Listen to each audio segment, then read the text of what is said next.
Okay, I'm back in the orange one now. I don't know what's going on with my live chat.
Morning, morning, morning. Again. Other channels are not working. I don't know what happened to live chat. Can anybody type in anything?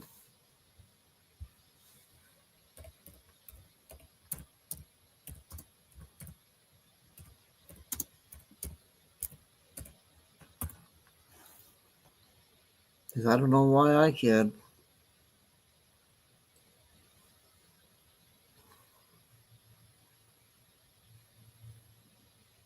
Yeah, it does work. Yep, I see it, me, myself, and I.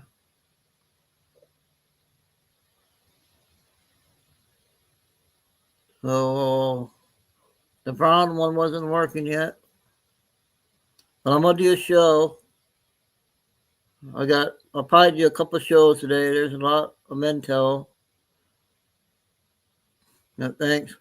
But I wish I could get the blue on the main channel working. But so I don't know. I see the market. Me, myself, and I is over 1,200 this morning. So that's a good sign, right? They said the market's got to crash. So that's never been that high in a long time. I wish I knew what the percentage was in order the market to crash.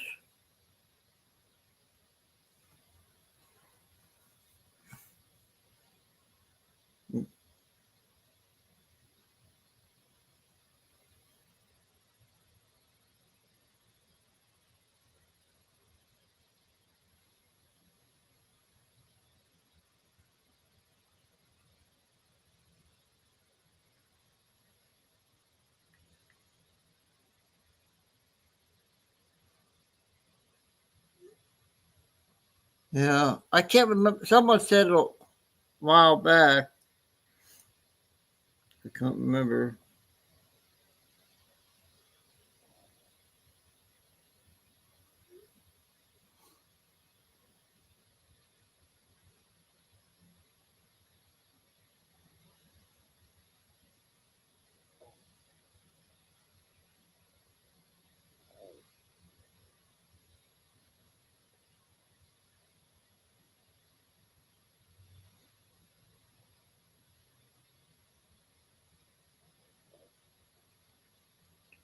Hopefully, some people will be getting in here.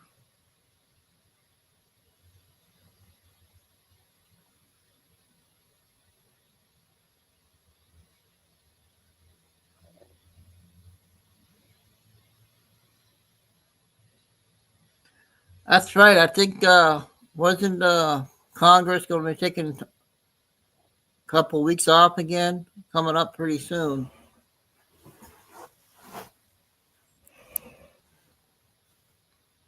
So that's good to see. That notification is good. So people might be working probably.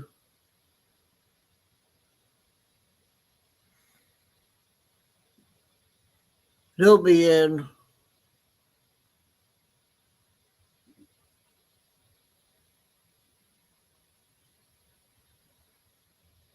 So we got a Billy Bean this morning, and I got, yeah, there's a lot of good stuff I want to share.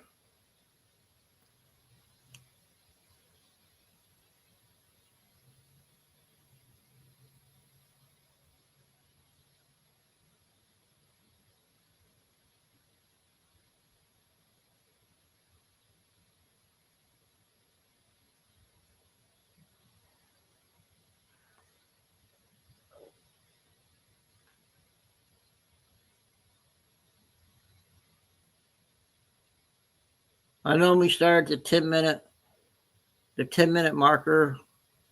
So I'll wait a few more minutes, and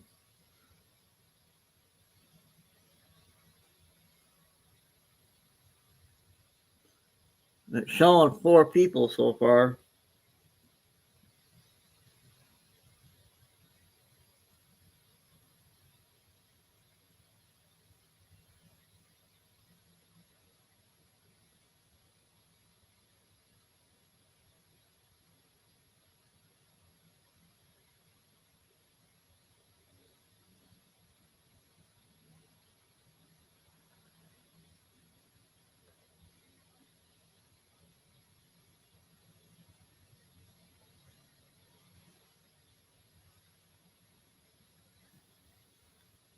Introducing Honeycomb, a non-lethal self-defense platform, lightweight and simple to use. It uses. Here's a quick way to shrink mouth wrinkles and make them vanish for good. Mouth wrinkles aren't permanent and remember, and Trump did this on purpose because he had to revive. Actually, he needed to protect the borders. He needed to make a even playing field. Okay, I'm going to go ahead and get started.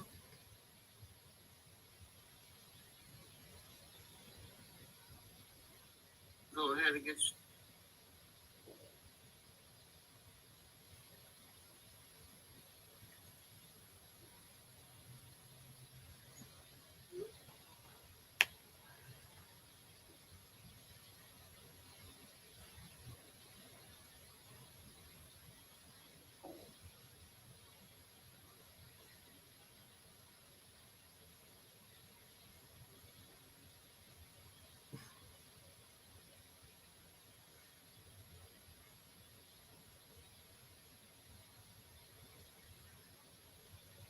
I got to arrange everything. I got everything in here.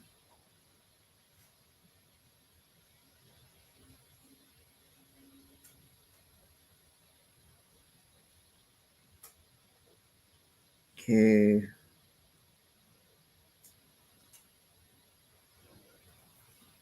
I want to show this first one here.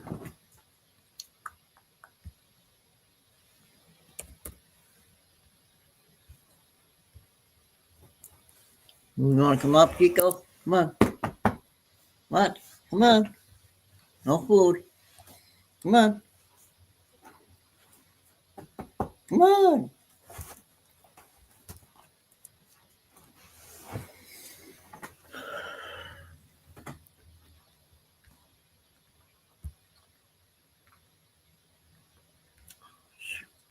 I got to log in again.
Oh.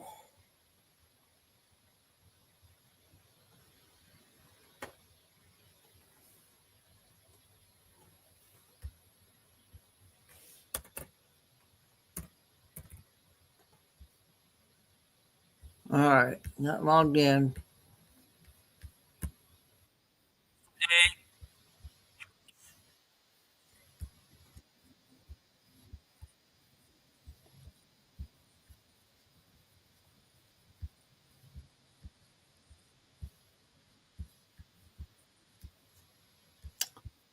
Ah,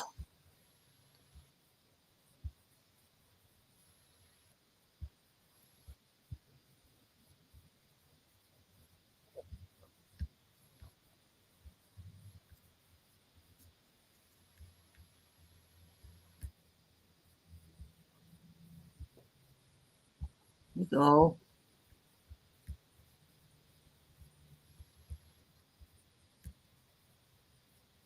Where's Chico? Ignore U.S. immigration law concerning This is about TPS 6 being minutes. revoked. U.S. law explicitly said there's no judicial review for that. But hey, they found a judge who says, you know what? We, the Democrat Party, we are the party of illegal aliens. We are the party of murderers and rapists and gang members. And the Democrat. Oh, dang it. I was trying to stop that notification.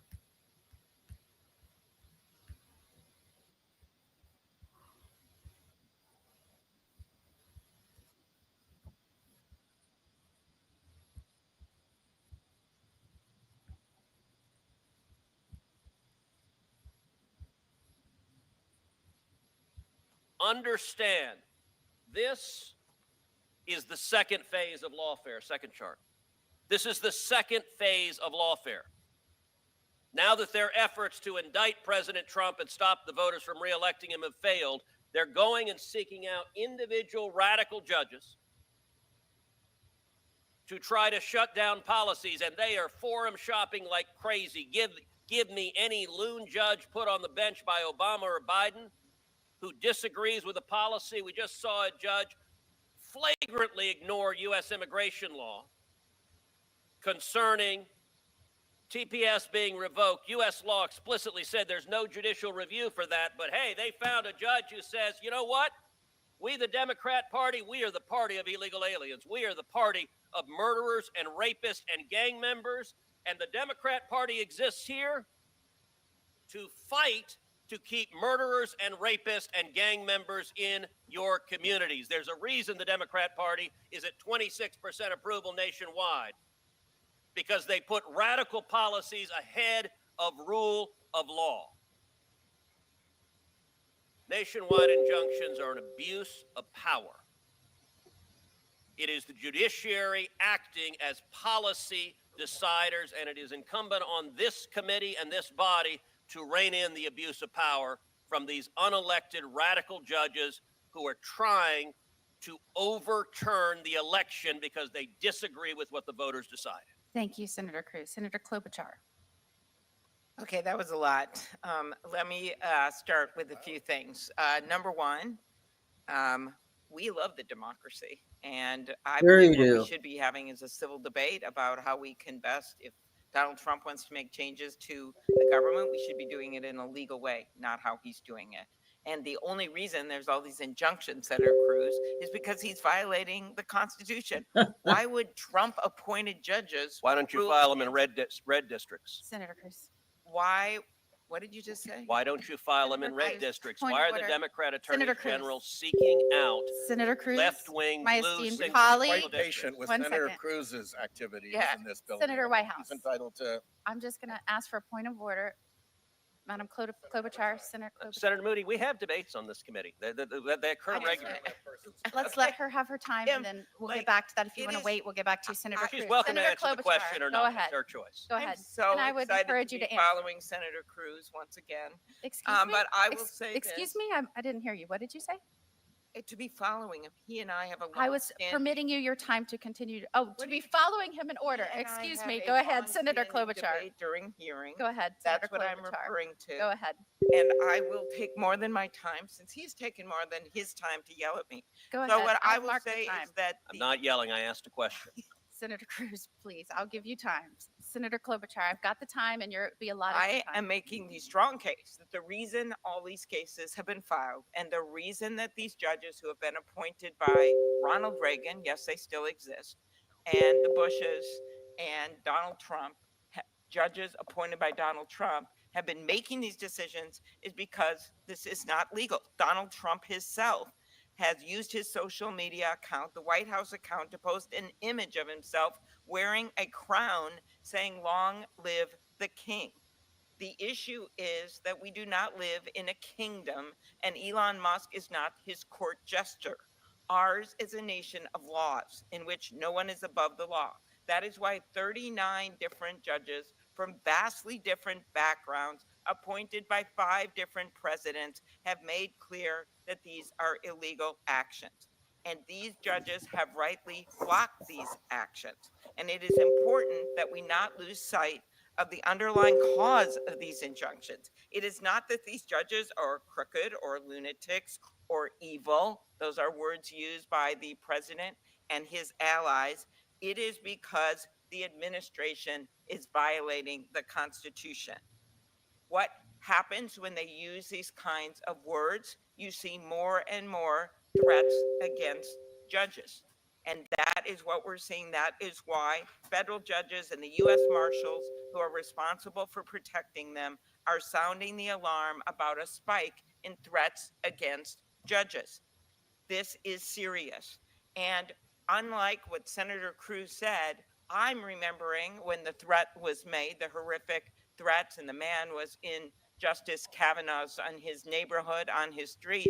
On a bipartisan basis, we came together and got more funding for the judges and changed things so that they had more protection. So what he said was completely untrue in terms of Democrats and Republicans decrying violence. We didn't just decry the violence, we actually did something about it in response to a court that is run by Justice Roberts, who is a Republican appointee. So I think that kind of language actually makes the situation worse when it's not even true. But unfortunately, Senator Cruz left, so he did not hear my response to what was a lie. Okay. Don't like her.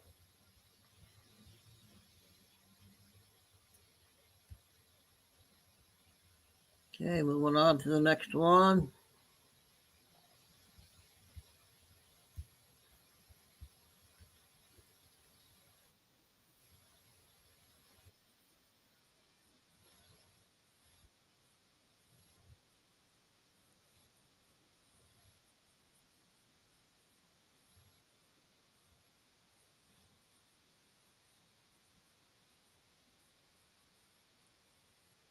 Twenty-one minutes.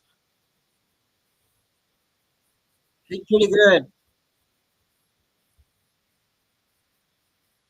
lot of new people doing intel.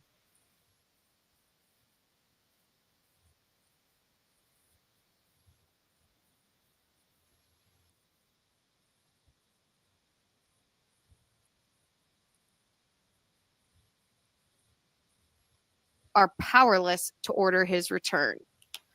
Well, if that were true, that would be kind of a big deal, wouldn't it?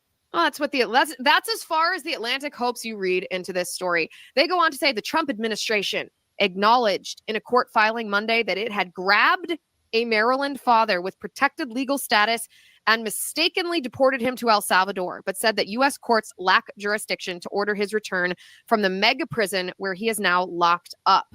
The case appears to be the first time, the Atlantic says, that the Trump administration has admitted to errors when it sent 3 plane loads of Salvadoran and Venezuelan deportees to El Salvador's grim terrorism confinement center on March 15th. Okay, so let's stop right there and talk about what this story is. This story is the exact same playbook that the left uses every time the Trump administration does anything related to immigration. This is a playbook that the left used during the first Trump administration. Every time there was a border security bill that came before Congress, anytime there was a criminal, illegal alien who committed a crime, anytime there was even the whisper of a deportation that would happen, we would suddenly get inundated with pictures of little children wrapped in tinfoil. Oh, they're putting children in cages, we were told, even though it was the Obama administration that did that first. We were told, we were inundated with images of horses, Border Patrol agents upon these horses, whipping their reins of these horses. And we were told, oh, they're whipping the migrants. Well, no, they weren't. They were simply using the rein to turn the horse, because this is a maneuver that anyone who knows how to ride a horse knows is how you direct a horse. It's how you drive the horse, if you will. Well, the mainstream media has tried this over and over again, and they've been very successful using this tactic until the day after President Trump's second inauguration. If you'll travel back just 2 months with me, remember that the day after President Trump's inauguration, he began mass deportations. Tom Homan went to Chicago. They went to Boston. ICE began rounding up violent criminals who were also illegal aliens and deporting them from your neighborhoods, your communities, your schools, so that you can be safe, so that our cities are not overrun with illegal aliens. And what the mainstream media did is they immediately posted this video of a woman at the border, a woman who was holding up her phone and crying copiously. She said, you know, the CBP One app has canceled my appointment with Border Patrol. I made this long and arduous journey all the way to the southern border, only to find that the Trump administration has closed down this app. And it might have worked. This tactic might have worked in years past, but the Trump administration, this new administration, deployed a tactic different than they had ever used before, called pre-bunking. They deployed a tactic where when they were carrying out these deportations, they simultaneously embedded honest journalists like Dr. Phil, for example. Dr. Phil went on the ground with ICE in Chicago, and you and I, got to see firsthand exactly who it was that the Trump administration was deporting. It's not mothers and fathers, law-abiding migrants who are here simply to seek economic fortune, a better life, to escape third world countries. No, we saw that there was a sex offender from Thailand who was being deported, an MS-13 gang member who had been convicted of murder in his homeland. Really dangerous, hideous, monstrous criminals that the Biden administration had allowed to roam free among us. Well, the Atlantic is trying this tactic again, hoping that the Trump administration will not have an opportunity to decry the story as fake news, but it is fake news. So the story of this man, Abrego Garcia, he's not a Maryland father as he's being portrayed. He was an MS-13 gang member, a ranking member of the MS-13 gang. He came from El Salvador in 2011. We've used the phrase MS-13 a lot in the last year in our country because the Trump campaign, when he was campaigning against Kamala Harris and Joe Biden's mass migration and illegal immigration crisis policies, their open borders policies, President Trump made sure that we understood, that voters, especially in the middle, understood who these illegal aliens are. They're members of a gang, not just an innocuous street gang, but a gang whose motto, and I quote from the Department of Justice website, the motto of MS-13 is kill, rape, control. MS-13 gang members are known to cut out the living, beating hearts of live victims just for the fun of it, just to prove that they are more brutal and inhumane and demonic than anybody else. This man, Garcia, was found by the U.S. government to be an MS-13 gang member, and not just a gang member, but a ranking member of this gang. He was deemed by a court to be a danger to the public, and he was deemed to also be a flight risk. Now, keep in mind that this was 6 years ago. This wasn't something that was adjudicated yesterday or last week or last month or during the campaign. This was 6 years ago that a court deemed him to be a flight risk. He was given final deportation orders, and yet those orders were never carried out. Now, we should ask the question, why? Why were those orders never carried out? Well, think about what Elon Musk said when he was on stage in Wisconsin. He said the policy of the Biden administration was maximum acceptance. They wanted everyone who came to our border, everyone who came illegally into our nation, to stay here. And they facilitated a policy of maximum acceptance. So this man This MS-13 gang member came to the United States 6 years ago, and even though a court gave him a final deportation order because he was deemed a danger to the public, because he was deemed a flight risk, he was never kicked out of our nation. He was never deported. He is not a U.S. citizen. He's not a U.S. citizen, and he's not an asylum seeker that should cause you to feel sympathy for his plight from whence he came. Will Chamberlain, if you're following him on X, he is on top of this story. This is what he just tweeted. He said, "The more I read the Atlantic Maryland father case, the more ridiculous it gets. The guy crossed the southern border in 2011.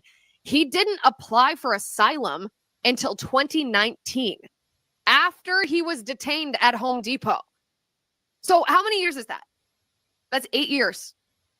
8 years. He illegally crossed our border. In 8 years it took him to apply for asylum, not until he ran into law enforcement and feared that he would deport it. It was only then that he thought it was necessary to tell the U.S. government that actually he was here because he thought he'd be killed back in his home country." Well, if something seems fishy and something smells fishy, it is fishy. Liz Wolfe said he's a sheet metal apprentice. By the way, Liz Wolfe is a mainstream media talking head. He's a sheet metal apprentice who works to support a family of 5, including his autistic, disabled son. He left El Salvador when he was 16 to get away from the gangs and violence. The government has not presented evidence that he's MS-13 affiliated. And Will Chamberlain responded and said, that's his claim. He crossed the border illegally in 2011, didn't even bother trying to claim asylum until 2019, after he was detained without bond because an immigration judge found that he likely was in MS-13. The government presented evidence at that hearing. So a couple of points that need to be made today. I reject this idea that we are supposed to wait to deport illegal aliens, especially illegal aliens who are affiliated with a murderous gang. I reject the premise that we're simply supposed to wait to deport these people until they have harmed an American citizen. What are we supposed to just watch as they commit a hideous crime and be like, oh, okay, well, now that that girl's dead, now that he's raped that child, now you can kick him out? No. We know, by the way, he's also, there's this narrative going around right now that it has no criminal record. This is not true. We know of 2 crimes, at the very least, 2 crimes that he committed. First of all, he committed illegal entry into our nation, which, all other factors notwithstanding, is grounds to deport him. He violated our laws by coming to our country illegally. He crossed our border when he wasn't supposed to cross our border. And then he lived in the shadows of our country illegally for 8 years. 8 years. That's crime number 1. And then crime number 2 is he actually did have traffic violations, parking violations, to which he didn't respond. So he not only committed crimes against our country, he did not follow our laws. When there was an attempt to hold him accountable to that, he refused to cooperate. So the idea that he's a law-abiding citizen is simply not true. He's not a citizen, and he's not law-abiding. Julie Kelly also pointed out, and I want to read this verbatim here. He married his pregnant girlfriend in the detention center. This is according to the court filing. On June 25th of 2019, plaintiff Vasquez Sura and plaintiff Abrego Garcia is the one we're talking about, this so-called Maryland father, were married in the Howard Detention Center. Plaintiff Vasquez Sura was in her 3rd trimester of pregnancy at the time. Due to a pre-existing condition, her pregnancy was considered as high risk. Thinking about starting to run on the treadmill again. I need to drop my belly fat. Yeah, no, that's total BS.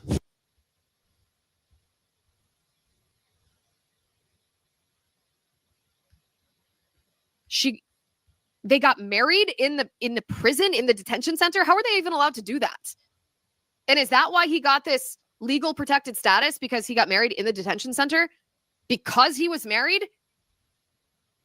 Again, if something smells fishy and looks fishy, it is fishy. And here's the question that I would like answered. Here's the question that I think will illuminate this for anybody who is seeking the truth about this story.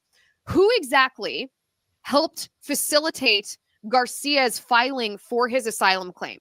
After he entered our country illegally in 2011, lived here for 8 years, and then in 2019, after he got married in the detention center, or perhaps before, who helped him file for asylum? Who helped him make this claim? The answer to this question is extremely pertinent because how it typically works is when illegal aliens cross our border, they abuse our system by claiming asylum because they know how Joe Biden set up our system. And this was set up before Joe Biden. Joe Biden just made it worse. They know that they're going to be deported probably immediately if they are caught crossing our border illegally. And so they claim that they're here to escape certain death or harm or torture. They say, I'm here to claim asylum because we in the United States are a generous and welcoming and protective people. And we do allow people who are in legitimate danger to seek asylum in our country. We have for a long time. And people, illegal migrants, illegal immigrants, illegal aliens abuse this. They claim asylum when there really is no asylum to be claimed because our asylum system is rife with waste and fraud and abuse. It's a terrible system. And they know that if they claim asylum, they're going to be given a court date. I think the average court date is like 6 years. They're going to be given a court date and then they're going to be allowed to live in the country. And then they don't show up for their court date. And voila, they've achieved what they began when they crossed our border illegally, which is coming here through a method which is not according to our law. And so how it typically works is when these people cross the border, they get help from an NGO like Catholic Charities or Lutheran Charities or, a lot of the ones that have an ostensibly religious title. And Catholic Charities tells them exactly how to file an asylum claim in order to have that asylum claim accepted. And so I think we should find out who helped Abrego Garcia file for his asylum claim 8 years later. 8 years. 8 years later. I don't think that people understand that he had no intention of filing for asylum.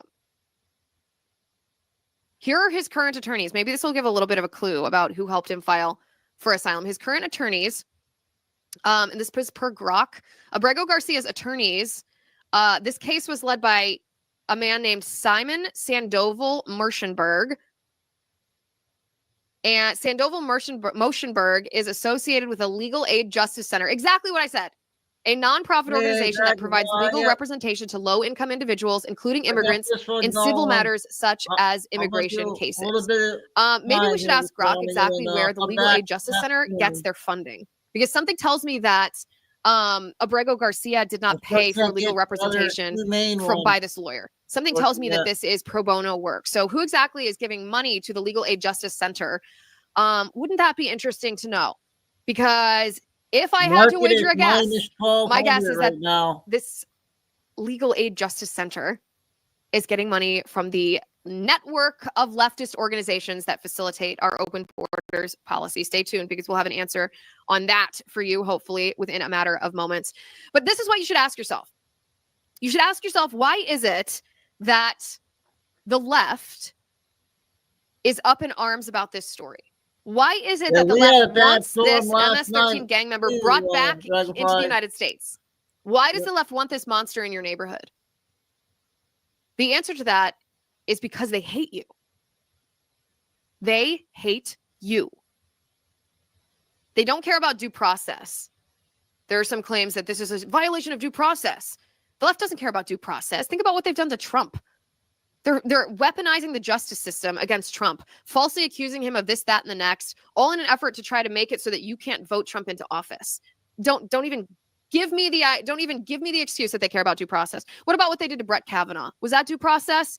To try to crucify this man in the court of public opinion with false accusations from a crazy woman? Is that due process? That's the kind of due process you care about? What about the January 6th defendants? Do you think that they were given due process? And did these leftists who now claim that they care about due process, where were they decrying the violations of due process that thousands of January 6th defendants suffered from? Or what about those pro-lifers, the 23 pro-lifers that, thank God, President Trump pardoned? What about their due process rights? Was the left up in arms about that? Or what about parents who were labeled as domestic terrorists because they protested critical race theory and trans ideology being indoctrinated into their children in public school, and they wanted to run against school board members who were facilitating this? No, the left doesn't care about due process. They never did. Are you ready for this? Are you ready for who funds the Legal Aid Justice Center? Soros. You do. No. Taxpayers pay for the Legal Aid Justice Center. When you go to work, you leave your house in the morning, you stop by and get coffee, You go do your job all day, sacrificing time with your family. You come home tired because you've put in a hard day's work. Every Friday, you get your paycheck. And in that paycheck, it's never enough. And the government takes more than their share. Part of that money that they've taken from you is paying for the Legal Aid Justice Center to represent illegals like Abrego Garcia to get him so-called legal status, protection from deportation. Why? Because of what Elon Musk said. The Biden administration set a policy of maximum acceptance. They want every illegal alien that they can possibly encourage to come here. We talked about this last week. It's the Cloward-Piven plan, isn't it? The Cloward-Piven plan says you flood our borders, you flood our country, you overwhelm our welfare systems so that they collapse. Once our welfare systems collapse, our civil institutions will collapse, and then you can usher in tyranny, Marxism, communism, which is what these people want all along. Because remember that your money, your taxpayer money is fungible. All money is fungible. The government... You see that building the size of several football fields just behind me? What's happening in...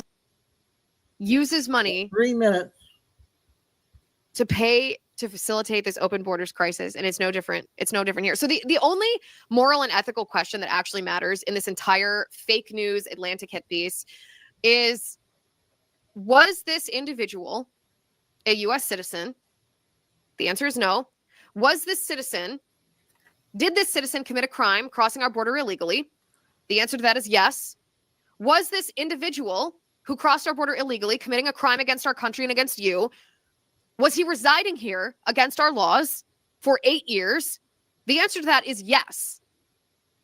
And once you have established those facts, then it becomes very clear that if you have committed a crime against our country, if you are here illegally, notwithstanding the fact that taxpayers funded your legal defense to claim asylum 8 years later after you'd been detained and worried that you might be deported for the crimes you committed, then you should be deported. The Trump administration is exactly right. Now, there are some on the left who said there's no proof that he's an MS-13 gang member. He claimed that he was trying to escape violence in El Salvador, which is the origin of the MS-13 gang. And in this 2019 court order, this removal order, he was never ordered to be removed because he was a gang member. Well, that's technically true, but as the left always does, they twist information to make the context confusing. That's technically true. He was never ordered to be removed for being a gang member. He was ordered to be removed because he was in our country illegally, but the bond that was placed on him was because he was an MS-13 gang member. And it's funny how the left just forgets to mention that part when they say that there's no proof that he was a gang member.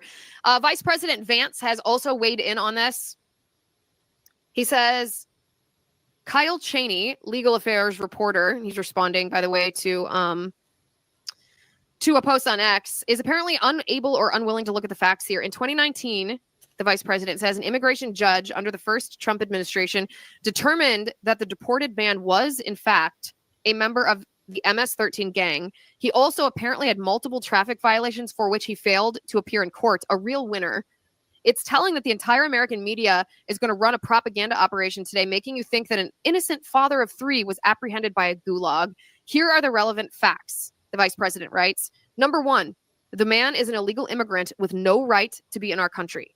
Number 2, an immigration judge determined that he was a member of the MS-13 gang. Number 3, because he is not a citizen, he does not get a full jury trial by his peers. In other words, whatever, quote, due process he was entitled to, he received.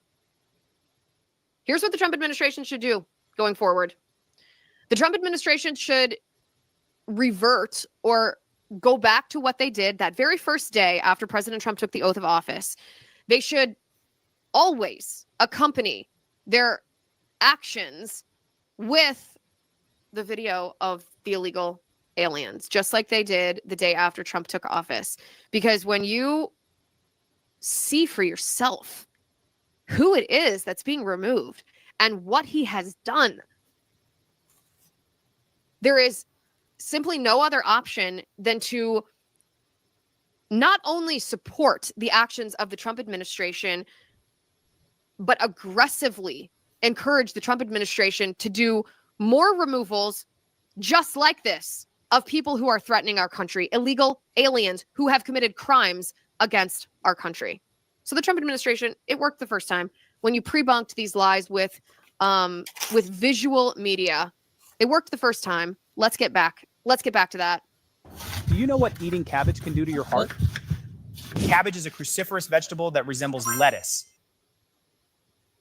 Oh, yeah, that's it. This is what happens to your body when you eat.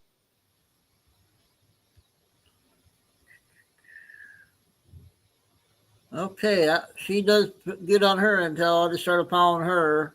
Another new person. I got one more, but I'm gonna do. I guess we'll get her second video, and then Billy Bean came out this morning. I'm gonna do her, so I'll have to do it later on. So this is her second one.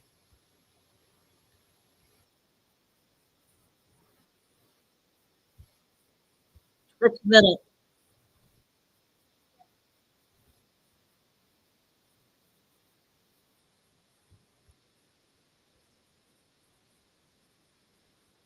To destroy the government, to try to overturn the U.S. government. And that's what Judge Boasberg is doing.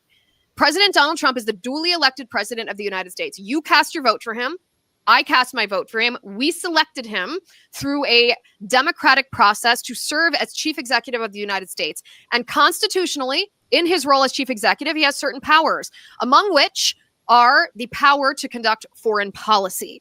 As his right, as his power, in his power, I should say, to conduct foreign policy, he has every right to deport non-citizens, meaning illegal aliens who have either invaded our country or who have committed crimes. And that's what he did when he sent planefuls of gang members, MS-13 gang members, Tren de Aragua gang members, when he sent them down to El Salvador because he, President Trump, and Secretary of State Marco Rubio had engaged in diplomacy and foreign policy and had arranged an agreement with the El Salvadoran president to essentially pay rent. The United States is going to pay El Salvador rent to house our most heinous criminals in one of their most serious lockups.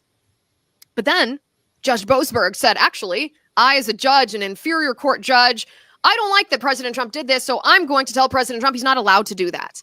Well, of course, Judge Boasberg has no authority whatsoever to do this. He's an inferior court judge. He is allowed to rule on cases with limited jurisdiction, meaning his rulings can only apply to the people that are in front of him. He has no wider reaching authority.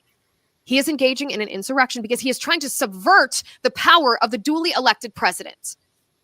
Well, he's also a shady swamp creature. As Sean Davis of The Federalist exposed last week, Judge Boasberg once sat on the FISA court, the same FISA court that rubber-stamped the illegal spy warrants used against President Trump and his associates in 2015 and in 2016.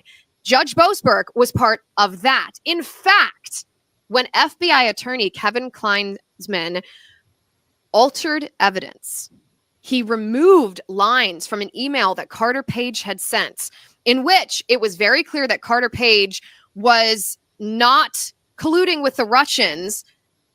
Kevin Kleinsmith pretended that Carter Page was colluding with the Russians. And Kevin Kleinsmith, FBI attorney, was then convicted of altering evidence. He was convicted. And who sentenced Kevin Kleinsmith? Judge Boasberg did. And Judge Boasberg didn't give Kevin Kleinsmith even a single day in prison. It was just a slap on the wrist, and out the door Kevin Kleinsmith walked. So Judge Boasberg is corrupt. He's a swamp creature. It's why, by the way, Chief Justice John Roberts came out and condemned judicial impeachment, because John Roberts was the one who put Boasberg on the FISA court to begin with. The tangled web of the swamp should never be underestimated. Well, Judge Boasberg also has shady ties to Ray Epps. You remember Ray Epps. Ray Epps was the man who was caught on camera outside of the Capitol on January 5th and then on January 6th of 2021, encouraging people to, quote, go into the Capitol. He was right next to the fence when the perimeter outside the Capitol was first breached. Ray Epps was there encouraging people to breach that perimeter. Ray Epps was then put on the FBI's most wanted list when they released the people associated with January 6th that they were most interested in. Ray Epps was on that list, and yet Ray Epps was not arrested. His home was never raided. He was never subject to, SWAT barging into his home. In fact, he was removed from that list, and the FBI never gave a good reason about why Ray Epps was removed from that list. It wasn't for years. It was years later before Ray Epps was actually charged with any sort of crime. And when he was charged with a crime, it was this small crime, disorderly conduct.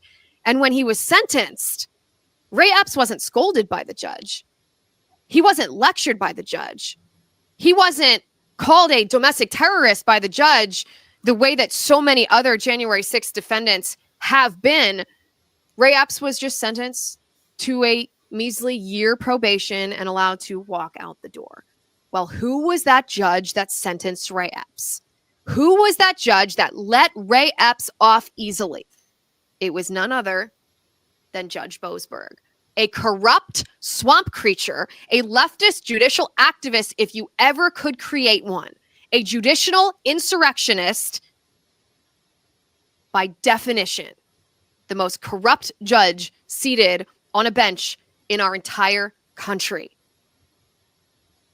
Another day, another aspect of the tangled web of the swamp completely exposed. The Trump administration has zero obligation to adhere to these non-legitimate power grabs from leftist activists on these benches. Zero obligation. It is, and this is this resistance. This is the real insurrection. And it is a test of the Trump administration to see how much abuse they are willing to withstand before they say stop. The Trump administration shouldn't tolerate another single day of it. We've got passion, we've got determination. And if we set our sights on something, you better believe it's happening. We always feel like...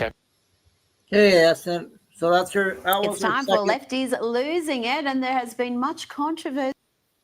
That was her second video. I'm going to do Billy Bean 20 minutes this morning. I don't want to do it this afternoon, so. Well, let's do this one real quick. We'll do this one real quick.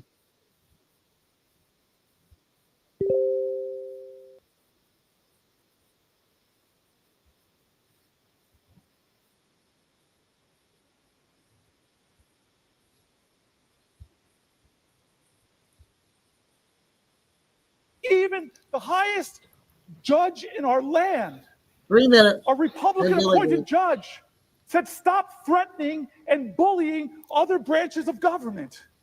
When is it going to be enough? My voice is inadequate. My efforts today are inadequate to stop what they're trying to do.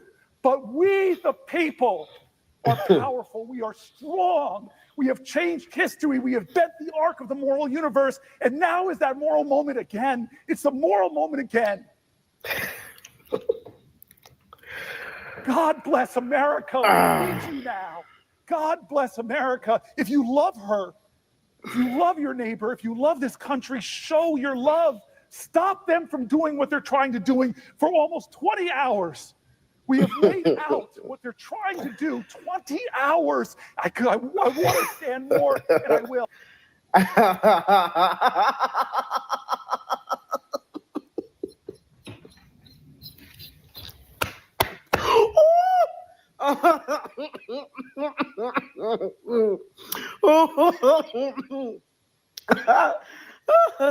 Corey, y'all, the Academy Award goes to Cory Booker. Boy! What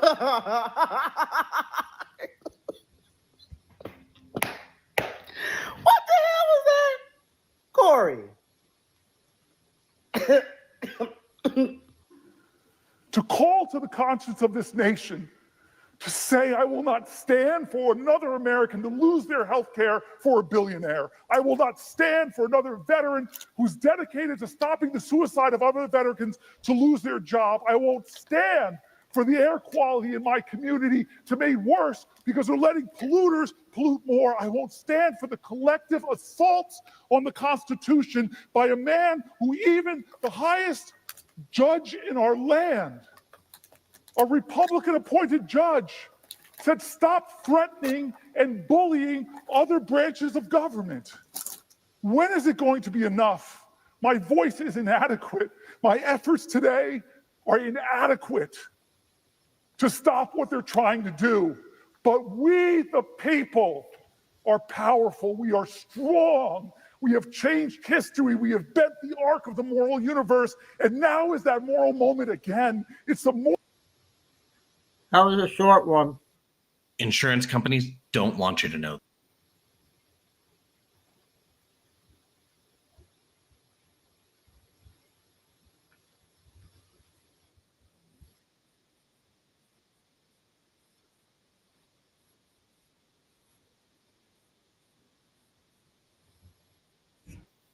Amen.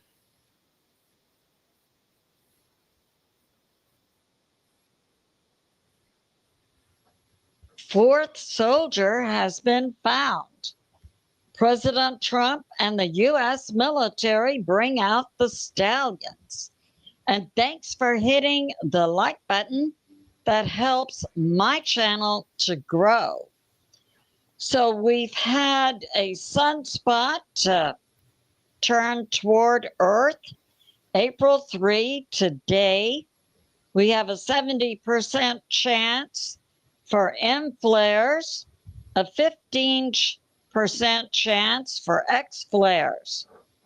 April 4 through 5, based on the solar wind, we could have a G1 geomagnetic storm with possibility of low latitude auroras. And we have this on a few Monday. We had SpaceX launch a Falcon 9 rocket for carrying 4 astronauts who will circle the Earth in the polar areas. The project is called FRAM-2. It will be a 3 to 5 day mission. While they're circling the Earth, they will be performing some science experiments. One concerns mushrooms, another X-rays of the human body in the presence of microgravity.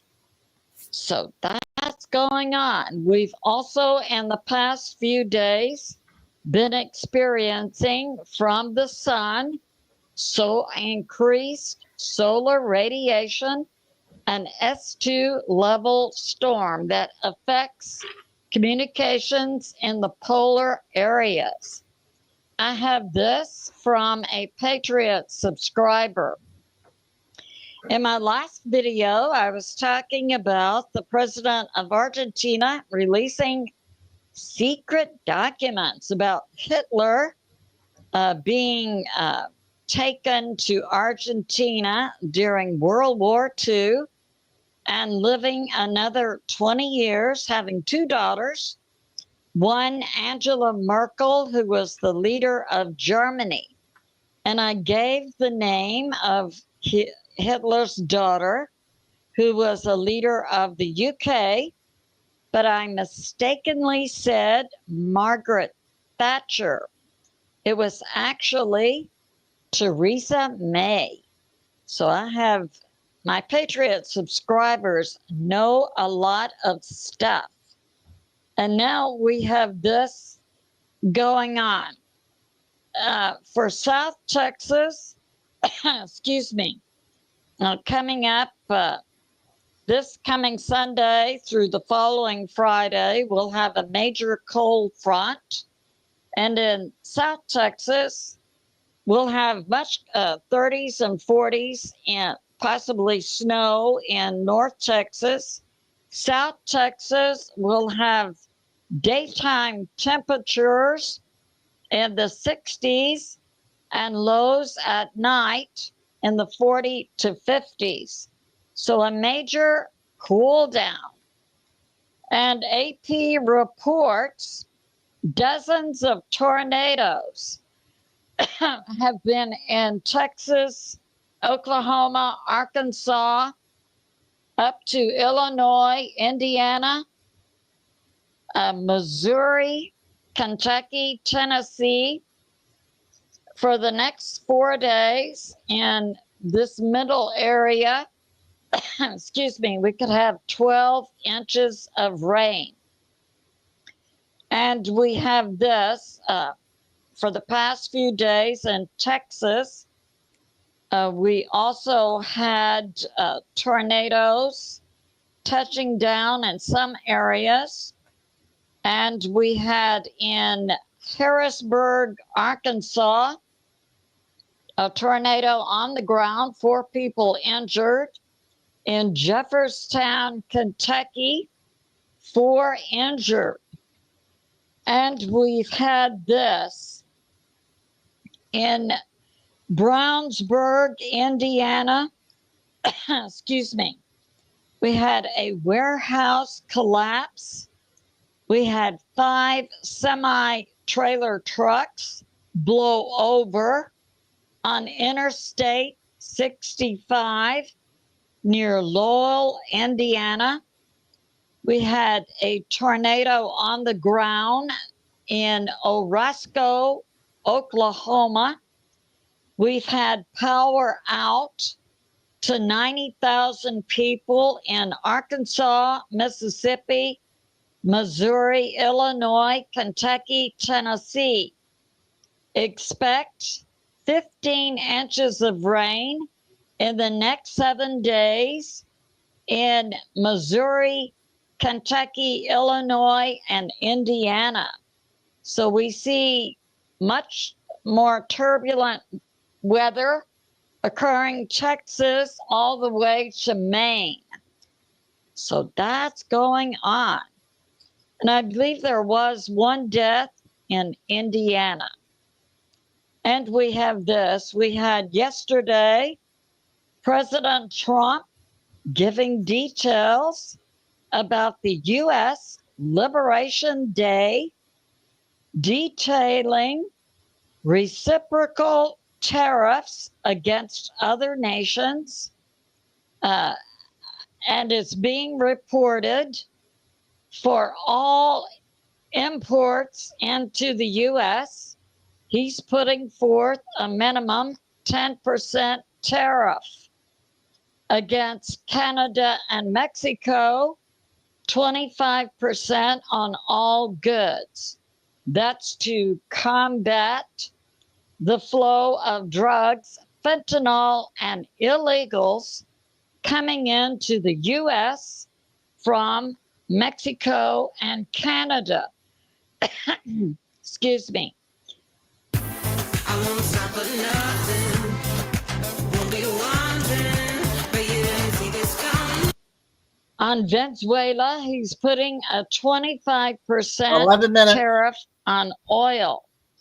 He's putting a 25% tariff on all autos coming into the U.S. And on China, on all goods, it's 10 to 20%. And that went into effect, excuse me, last night about midnight. The purpose of these tariffs is to encourage companies to invest in America and for American workers to produce the goods that we buy in the U.S. Make America great again and make our products inside the U.S. From the Texas Tribune, we have coming out that the FBI and local law enforcement arrested 40 Trinidad gang members in Hayes County, Texas. That was the Texas DPS plus the FBI and other federal agencies. So that's going on. And we have this.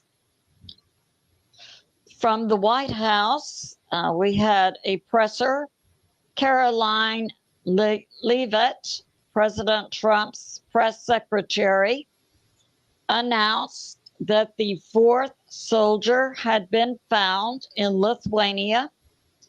We know that they finally got the tank tow truck, the heavy armored vehicle, 70 tons, out of a local pond in Lithuania. In it, they found the bodies of 3 soldiers, and it's being announced they found the remains of the 4th soldier. So that's going on. And we have this. We had Cory Booker, BP Earthwatch reports, holding an all-night session, excuse me, ranting in the Congress. And while he's a Democrat from New Jersey, this happened Monday night. And while he was ranting, his staffer, Kevin Bates, this happened about 6:30 p.m. Monday, was caught and arrested carrying a gun, which is prohibited in certain areas around the Capitol. So pieces are being put together. Was Cory Booker holding this ranting session in Congress to give cover for his aide, Kevin Bates, to have a gun to do what? So that's going on. That's being investigated. From Fox News, we have this, that the Treasury has designated 6 people and 7 organizations as money laundering networks, and that some arrests have been made in the U.S. District Court in California. A Diaz has been arrested, along with a Ben Giat Jimenez, who are being put forth, and another Zavata individual, who are being put forth as money launderers for China and Mexico, and also operating on behalf of Trenda Aragua in Venezuela. So that's going on. And now we'll talk about President Trump and the U.S. military bring out the stallions. So an old saying, when you're really getting ready for the race, you bring out your best stallions. And that's what we're seeing the U.S. do on Diego Garcia. Have been reporting that we had 7 to 8 of the B-2 stealth bombers. In the U.S. military, we did have 20 of the B-2s. One was damaged a year or so ago landing. It was going to cost too much to repair it. So the U.S. has 19 B-2 bombers that can carry the ground penetrating, the heaviest bombs that the U.S. have, 30,000 pound ground penetrating bombs. The B-2 can carry. So we now have 19. The U.S. military and President Trump has now increased the number of B-2 bombers on Diego Garcia an island in the Indian Ocean within striking distance of Iran to 10 B-2 bombers. So we see President Trump, the U.S. military bringing out the best stallions. And we now have on Diego Garcia 60% 5 minutes. of the U.S. military's fleet of B-2 bombers. We've also been seeing, so we've got Qatar. Join Planet Fitness today and save $28 or more. Just $1 down, $15 a month. Deal ends Friday, April 11th. I don't want to wear foundation every day, so I do this instead. Okay, so hear me out. Traditional makeup, out for 20. Oman, Kuwait, the UAE plus. We've been seeing in the past 48 hours C-17s carrying the Patriot missile and the THAAD missile system. These systems are worth millions of dollars. Also, the best pieces of equipment are now going here. And it's believed, these are air defense systems. It's believed that when everything goes hot in the Middle East, that Iran will strike these bases where we have about 60,000 troops. We have troops in other locations in the Middle East also. It's believed will also be hit. That would be in Saudi Arabia, in Jordan, in Syria. We do have some in Israel also. So that's going on. And we know down in this area, Yemen and the Houthis. So it's believed the U.S. is going to strike Iran, strike the Houthis.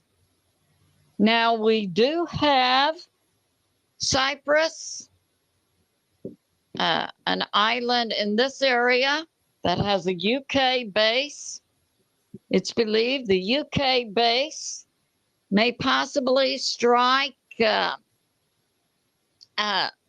Lebanon, strike the Hezbollah. So we see a real hot shooting war, possibly any day now. So Hal Turner brought this out March 31. The supreme leader of Iran, Khamenei, was filmed in a presser holding a sniper rifle, the Dragonah, and making statements that the West will receive a harsh response if it attacks Iran, and also that Israel must be destroyed. So we see that going on. And we have this from New York Prepper, that the U.S. Iran also has, so if this goes hot in the Middle East, we also have, we have the U.S., we have Mexico, Central America, and South America, Venezuela. Iran has troops and they have equipment in Venezuela, and Iran is saying that if Iran is hit from Diego Garcia or other locations by the U.S. military, that Iran will launch attacks from Venezuela onto the U.S. homeland. So that's going on. And also activate Iranian sleeper cells inside the U.S. So that's going on. And now we have this. Yeah, the U.S. military now has 10 B-2 bombers on Diego Garcia. They've moved the Patriot and the THAAD air defense systems. Yes. And they're also sending to Jordan F-35s and A-10 Warhawks. So that's going on. And now we have this from Daily Caller. An update on Russia and Ukraine. Russia rejects a 30-day ceasefire put forth by the U.S. and Ukraine, stating it doesn't meet Russia's requirements for a ceasefire. So we see things possibly going hot in the Middle East soon, maybe this week. It's good to be in prayer for America, President Trump, the U.S. military, and world peace. I love you, and I'll see you soon.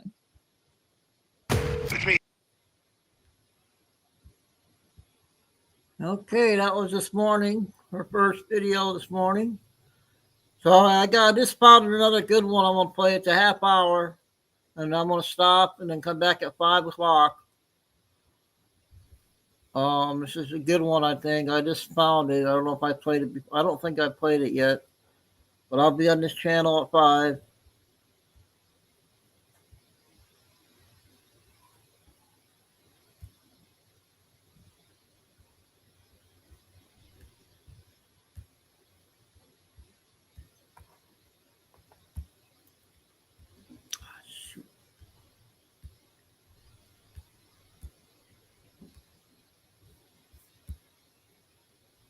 God dang it.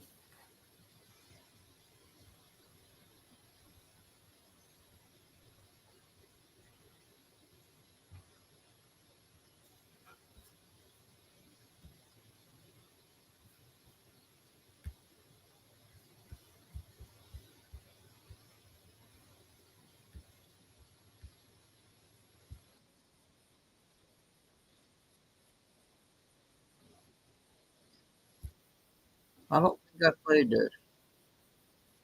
Gateway Pundit.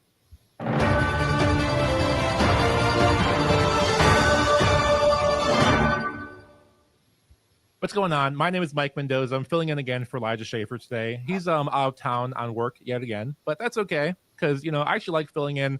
I'm having fun doing this. Normally I'm behind the camera. I'm normally not in front of the camera. I normally don't like being in front of the camera, but I kind of am having fun doing this. I can't lie. And you guys make it better because you guys have a lot of supportive comments.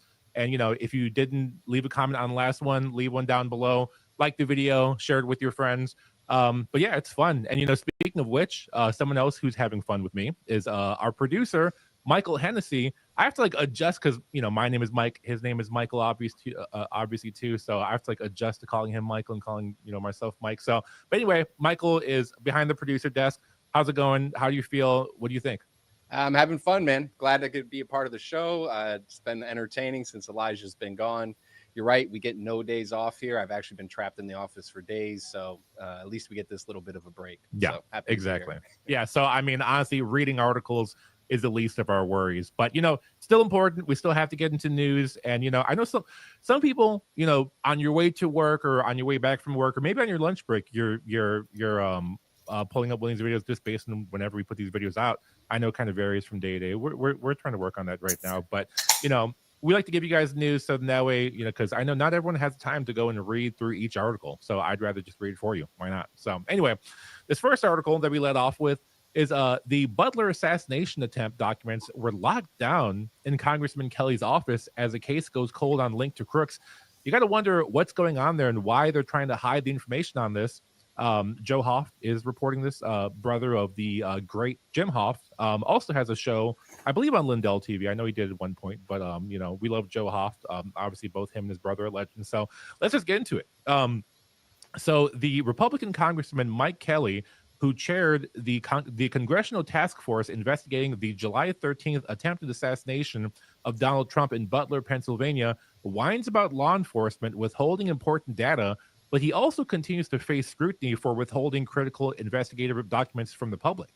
Able Child, which is Joe Hoff's organization, or at least he's reporting with them, contacted Congressman Kelly's office requesting a copy of the PA State Police report and a copy of the Allegheny County coroner's autopsy on Thomas Matthew Crooks, and was told to FOIA it. Interesting. Why should any American have to FOIA reports that were obtained during a congressional task force investigation? In addition, there are no laws preventing their release. The documents were used to complete the investigative report. Why should Congressman Kelly have the final say in what Americans are allowed to know about the Butler assassination attempt? The American taxpayers paid for the task force to conduct the investigation and should be entitled to see all the documents collected as part of the investigation. The congressman's office is well aware that any FOIA request could take months, if not years, to get a response. Make no mistake, Kelly's refusal to release requested documents raises serious concerns about transparency and accountability in this high-profile case. Unfortunately, despite the task force or the task force's efforts in its final 180-page report, no specific information identifying the alleged shooter and motive for the attack has been made public. Talk about waste and abuse. The task force investigation produced literally no new information about who the shooter is and why the attack occurred. It didn't even provide physical evidence to provide the alleged shooter was Thomas Crooks. Given the admittedly insubstantial report, Chairman Kelly blames law enforcement for refusing to provide requested information. Kelly's excuse for a shoddy investigation is the fault of others who are very good at stonewalling and then dismissing people as conspiracy theorists. So I'm gonna cut it off there because, yeah, I mean, this is something that's kind of obvious to, you know, people who are on our side, is that, I mean, government is kind of just gets in the way. And I mean, like, you would think that, a then former president almost gets assassinated, that would be enough reason to actually be a little bit more forthright. I mean, like, even now we're coming out with the JFK files, you know, albeit 60 years later or however long it's been. But yeah, like, it's just, I mean, everything didn't add up on that day. I remember once it was because, you know, I mean, how easy is it to get in the vicinity of the president? It's not very easy. I mean, if you go to an event where he's at, there's Secret Service all over the perimeter. There is just security at the venues. Granted, this was like an outdoor venue, but you have to wonder what's really going on, and then why only one person is taking control over these documents. Mike, I don't know what you think about this, but I know that when the assassination attempt first happened, you know, there were so many questions, there were so many videos that came out from citizen journalists of people, people pointing out that there was a guy on the roof. And then police refused to do anything about it. And then, you know, it even came out later that Secret Service said that they had surveyed that roof, but they decided to not get on it because it was too sloped, which Dan Bongino, or as some people call him, Dan Bongino, I'm just kidding, but Dan Bongino, who we love, even like former Secret Service, knew that something was up with that too. So I don't know what you think about this, but I do think it's interesting that, you know, one person has control over all the documents pertaining to this momentous occasion, or not momentous occasion, but this event that went down in American history. Do you think that only one person should have control over it? And then on top of that, we still have to FOIA even more documents, even though we already had a congressional task force to pull up those documents? It seems like it doesn't make any sense. No, it definitely doesn't make any sense. The American people, we want answers for what happened that day. As you've already mentioned with the slope roofs, I mean, they're saying that using that as an excuse to why it wasn't protected. And there's a lot of other things, the sightings, people yelling about the gun, you know, him being on top of the roof. So there was a lot of things that pointed to that, you know, the scenario was a bad one that they were in, the sniper taking the time to shoot. Now, I'm not trying to go ahead and say that the Secret Service was behind it or anything like that, but we do have concerns, and it makes you wonder. I mean, this is our president now. He was running for election at the time, and they just go ahead and they bury it. There's no reason any of this information should be hidden. We need to know what happened that day. And the interesting is they always say is that's the only event that CNN actually wanted to cover, which is pretty weird. I'm not saying anything there, but it's just funny. But yeah, we need answers. This shouldn't be piled up on the desk. This shouldn't be swept under the rug. We want to know what happened that day. And if our government, the government was being weaponized against him, which there's signs that may point to it. So. Yeah. And I mean, honestly, like how it said in the article, I mean, it is a slap in the face that we have a taxpayer funded task force go out to get the information on this, and then they're like, oh, actually, you have to FOIA everything else, which I'm sure even if you did that, it would all be redacted anyway. We know how that stuff goes already. So, but anyway, on to the next article. Democratic Rep Jamie Raskin demands Trump return deported Venezuelan gangsters and criminals to the U.S. We have a video that I can pull up for you on this real quick. Chairman, and thanks to our witnesses for joining us today.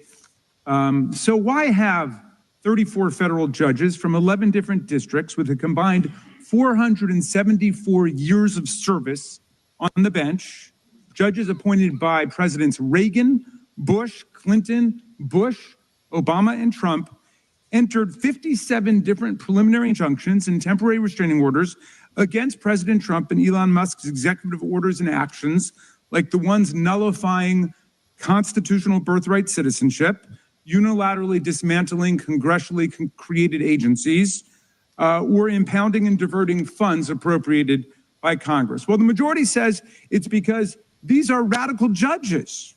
And they lead off, as our good Chairman Issa did, with Judge Jeb Boasberg, the chief judge of the District Court of the District of Columbia, who enjoined the mass roundup and deportation of immigrants to an infamous El Salvadoran prison in peacetime without any due process at all, allegedly under the Alien Enemies Act of 1798, a statute explicitly limited to wartime and military invasion.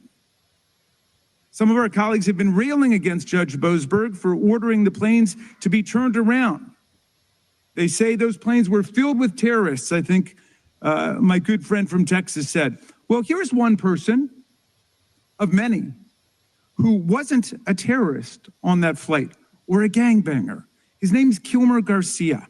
He's a Marylander married to a U.S. citizen who has a 5-year-old son with autism. And he went to pick up his son, but he was picked up first by ICE.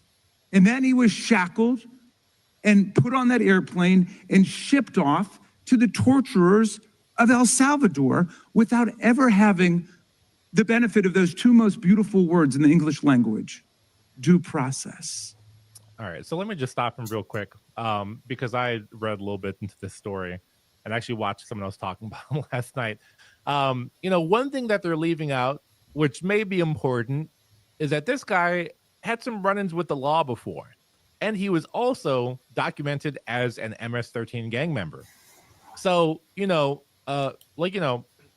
I kind of talked about my position on immigration last time that I hosted the show.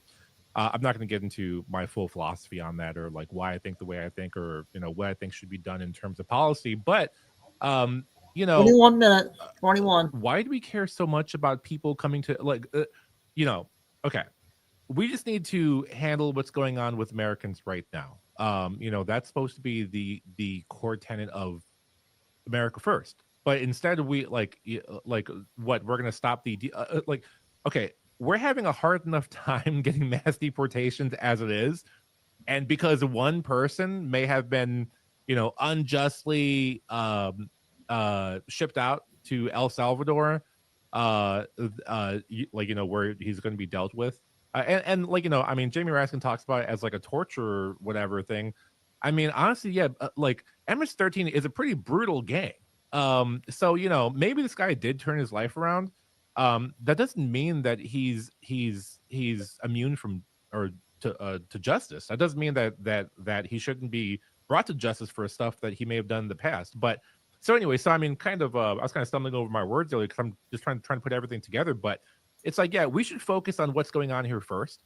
I'm not so concerned with someone who, it's not even someone who came here to kind of pursue the American dream. It's kind of someone who came here to get some of our benefits of living in the country. That's why he came here. It wasn't because he thought America's the best country in the world and he wants to start a business or whatever.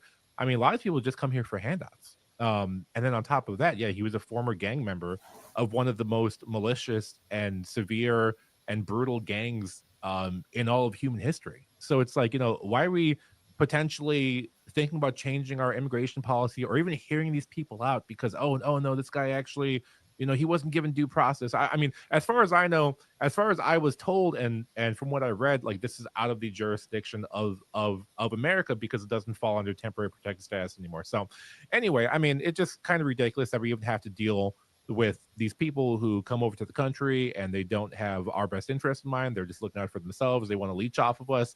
And they come with all this baggage of being in one of the most brutal gangs ever. At least if you're coming from another country and like you want to pursue the American dream and like you feel like this is the best country in the world and you want to like do better for yourself, I can respect that. I still don't think you should come here. Like I still think that you should try and build up your own country, but that's just me. So, but anyway, I want to talk to you guys about something. Have you ever wondered what happened to the legendary Chuck Norris, Walker, Texas Ranger? You might remember him. Remember all those memes back in the early 2010s? It's like, Jaws is scared of Chuck Norris. I forgot like the Chuck Norris jokes now, but it's just the kind of like ridiculous stuff about Chuck Norris. But that guy, yeah, Chuck Norris. Well, I saw a video of him recently, and I was honestly kind of shocked. He's in his 80s and he's still kicking butt and working out and staying active. I went to the gym this morning and I barely had energy to get through like 2 sets. I did a little bit of like treadmill or whatever, but I'm just like, my kid's been keeping me up. And then meanwhile, Chuck Norris he's 80 years old and he's still kicking, but he's still going to the gym. He still has energy for his grandkids. And what's even more shocking is that he's even stronger than he was before. And, some people may call it old man strength. But I think what it is he found out this simple thing that he's doing and that even his wife is doing, and it's making a world of a difference.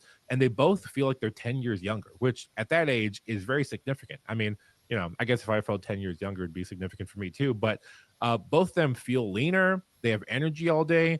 And just everything is just, running like a well-oiled machine. And I think it's because of this video that not because of the video, but he talks about what change he made in this video. It's really quick. I think it's like 10 minutes long, whatever. You can watch it, but you can find out what change he made at chuckdefense.com/pundit or click the link below in the video. I think it'll change the way that you think about your health because it's really just one simple change that he made. It's nothing groundbreaking. It's not some crazy routine that like you have to do. It's really one simple change that he did. So again, that's chuckdefense.com/pundit. It's right there on the screen, chuckdefense.com/pundit. Click on the link in the description and watch the video now. See how simple it is. I mean, it's honestly shocking how simple it is. And yeah, it's pretty much it. Check it out. But yeah, like I said, I mean, if you had the opportunity to feel 10 years younger, I think you'd take it. But anyway, on to the next story. An unhinged professor was put on leave after violently flipping over voter info table of college Republicans at University of Wisconsin-Eau Claire, Kristen Taylor reports. College Republicans manning a voter info table early Tuesday morning at the University of Wisconsin-Eau Claire were stunned by the behavior of an unhinged professor who violently flipped their table over after inaccurately complaining they were too close to the campus polling site for the statewide election on a Supreme Court seat and voter ID referendum. That's the aftermath, I think, of the table being flipped over. Video posted by the UWEC College Republicans shares the alleged attacker walking away after flipping over the table. Voter material can be seen strewn on the sidewalk in the brief video, and I think I have the video right now. I will pull it up in just a moment, and we can see what exactly happened there, and here it is. Are you okay? Yeah. Okay.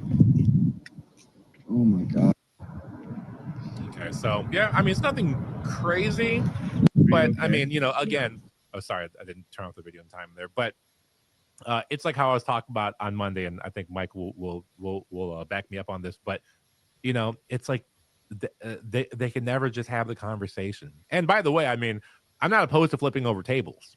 I mean, there was someone in history who flipped over the tables, but I think he actually had reason to. It wasn't that he was losing a debate. It wasn't that he had his little feelings hurt or anything, but he actually did it with what some people might say righteous indignation towards like how towards what was going on. But it seems like these people can just never have the conversation, Mike. And like I love how they try and frame it like, oh, like you're too close to the polling station. That's actually the real problem here.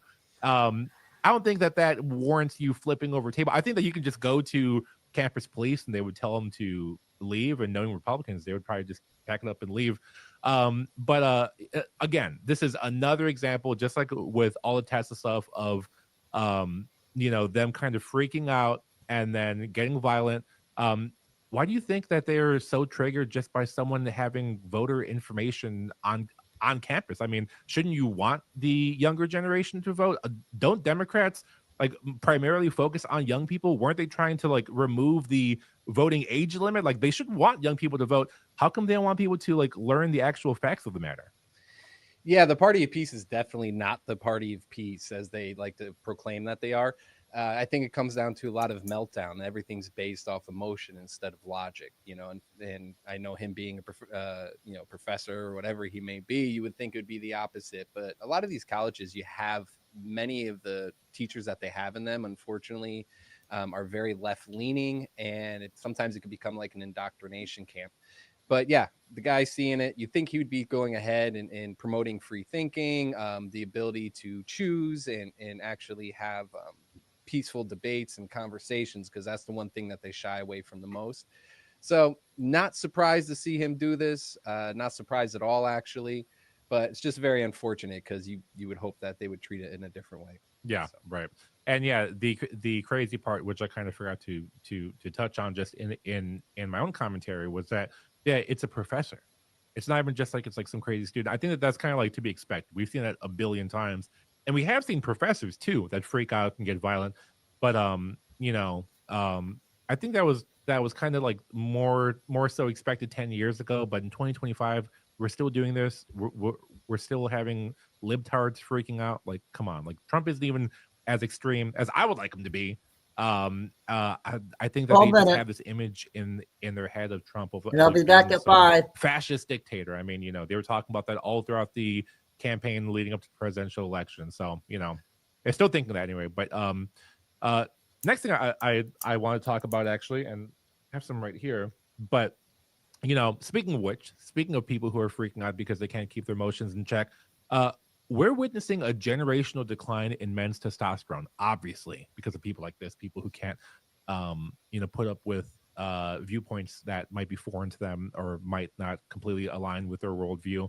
And that's because of a lot of things. It's because of lifestyle choices, diet, exposure to environmental toxins. Obviously, there's microplastics. There's a bunch of stuff in the water.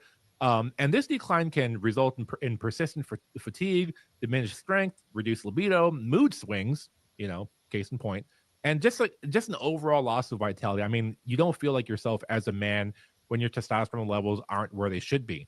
It's not letting you be your best self. But luckily for you guys, you can take control of your vitality with Man's Edge from Neutronics Labs, which is a natural solution to support healthy testosterone levels.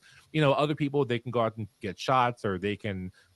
There's other ways to support your testosterone, but I mean, this one is way better because there is this carbon delivery system that helps you actually absorb it rather than actually just taking supplements here and there. I mean, that can get very tedious, like having to like.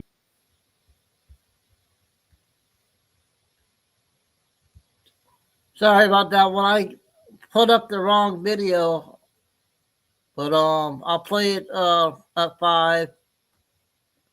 It's about 9/11. We played about 20 minutes of the 31 minutes, so that's good. 20 minutes. So yeah, I'm still trying to fix my other channels, but this channel or the blue or the brown I'll be on, but most likely be this one. So have a good afternoon, and oh hey, Forever Mom. Yeah, I'm having trouble with my live chat. This channel and the brown channel. So I want to be under this channel at 5. I did a short video until now, and I'll be back on at 5. So everyone have a good afternoon, and I'll see you guys back here in a few hours. Love you.